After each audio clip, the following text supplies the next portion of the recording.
So this particular video is actually inspired by this child in the family who was assigned to read, I think, Macbeth, and he was kind of struggling with it, and his mom was complaining, I don't understand why schools make kids learn things like this that are so difficult. And it really got me thinking about why we have Shakespeare in the school curriculum and whether there's a way for kids to just engage with the text in a way that has to be easier on everybody. Now, something you should know about me is that I love Shakespeare. In 7th grade, I started a Shakespeare club, and there were a lot of really puzzled 12-year-olds who were kind of going along with it, like, oh, hey, I guess. I don't think we actually staged a single play, but we had a lot of fun, or at least I had a lot of fun, exchanging sides with my friends and sort of dream casting the roles and just endlessly discussing it. But I think for a lot of people, Shakespeare is kind of like a byword for elitism. I remember being in college and my boyfriend at the time, I guess in retrospect, he was trying to impress me, but he told me how much he loved Shakespeare. And so I thought, oh, well, I know what to get you. And so I got him like this giant book. It was like a folio of the collected plays of Shakespeare. And I still remember I gave it to him. And he had this look on his face that was like, did you just try to call me out? And I honestly wasn't. I thought he'd be happy. And every so often, I'd see him just sort of randomly open the book to some page. And I think he was doing it to be nice, to like show me that, he valued my gift. But he sort of stared down at it for like 10 seconds and then closed the book back again because, it might as well have been in a different language. And that elitism is also why I think it gets recommended to school curriculum, because you'll always come across this one very certain kind of person that's like, well, I hear you like to read. Have you read Shakespeare? And I always wonder, what do they mean? Like, do they mean his sonnets? Because the plays aren't meant to be read. They're plays, they're meant to be performed. It's not that you can't read it, but it's kind of the equivalent of asking somebody if they've read the script for The Sound of Music rather than watch it. So I guess the people that set the curriculum or school administrators take a look at that and think, well, yeah, of course, Shakespeare, he's so influential. There's so much of English literature that owes something to him. And it's sort of the hallmark of the well-read person, right? That they know their Shakespeare. And so they're like, okay, we're going to make the kids read it. And then the teachers, again, it's a continuation of the failure of imagination. Every so often, you'll come across an English teacher that engages with it and loves it and knows how to teach it. But let's face it, especially in countries outside the UK, because in the UK, you have school programs and you have all these different avenues for kids to engage with Shakespeare. And even in the UK, it is seen as elitist fare, which to me is hilarious because Shakespeare himself was not making his plays for the elite. He wouldn't have survived if he had, He was making it for the common people, which is why there are dick jokes in his plays. The stereotypes are pretty broad, the tropes are something that are universal. He wasn't really writing to an artsy-fartsy intelligentsia crowd. He was writing it for as broad an audience as possible because he needed to make money. He wasn't the Lars von Trier, he was basically Steven Spielberg. But you need to hear him said out aloud. And there you are in English class and you're like, 14, 15, 13 years old, and you are struggling to understand the syntax or the vocabulary, and you're kind of tripping over the words, and you're so consumed by the language that you can't pay attention to the story. And the thing with Shakespeare is that you have to pay attention to the story and to the characters and their feelings. Because if you don't understand their motivations, then you can't really make sense of their actions.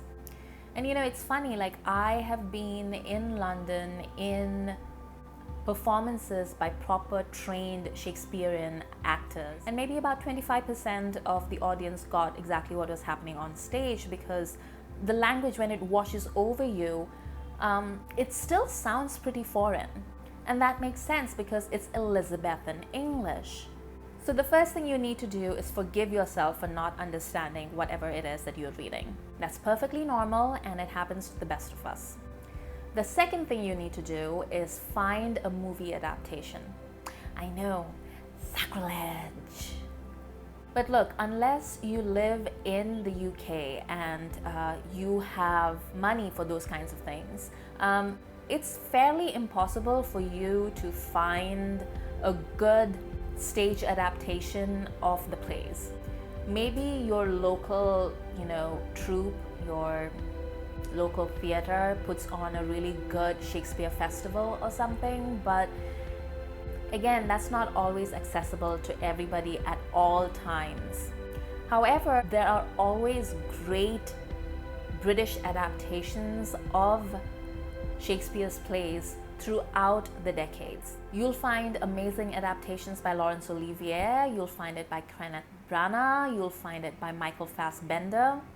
And what these movies allow you to do is pay attention to the beats of the story. Even if you don't absolutely understand the words that are coming out of their mouths, you can understand the emotions as they're being portrayed. You can feel the danger and the anger and the greed and the lust. You'll be able to see what's a joke and what's a throwaway line, what's a deep moment of reflection. You'll be able to see these little things.